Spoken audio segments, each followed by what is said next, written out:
செம்மை நகர். தீன் என்னும் செல்வம் பழுத்த உயர்ந்த நகர் மதினா நகரம் என்று புலவர் தம் பாடலில் விளக்குகிறார்.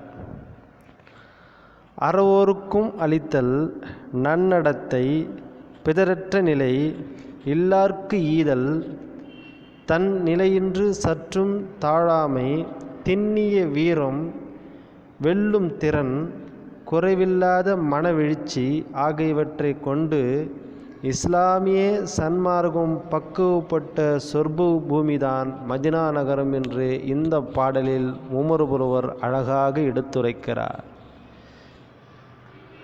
மதினா நகரில் செம்மை நகரம், தானமும் ஒழுக்கமும் தவமும் ஈகையும்.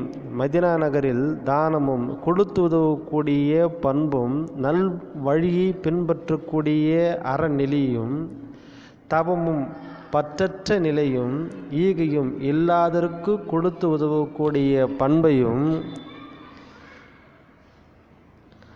மானமும் தன் நிலையின்று சற்றும் தாழா நிலைமையும், பூத்த தின் மாறனும் தோன்றிய திண்ணிய வீரமும், வெற்றியும் எதனையும் வெற்றி கொள்ளக்கூடிய திறனும்,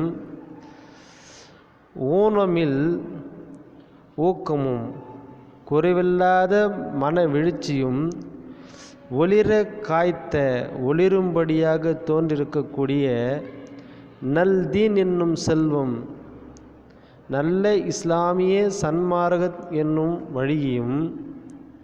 மார்க்கம் என்றால் வழி, பக்தி மார்க்கம், ஞான மார்க்கம் என்பது. அப்போது இஸ்லாமியுடைய அந்த கொள்கைகளை பின்பற்றி வாழக்கூடிய வழியும்,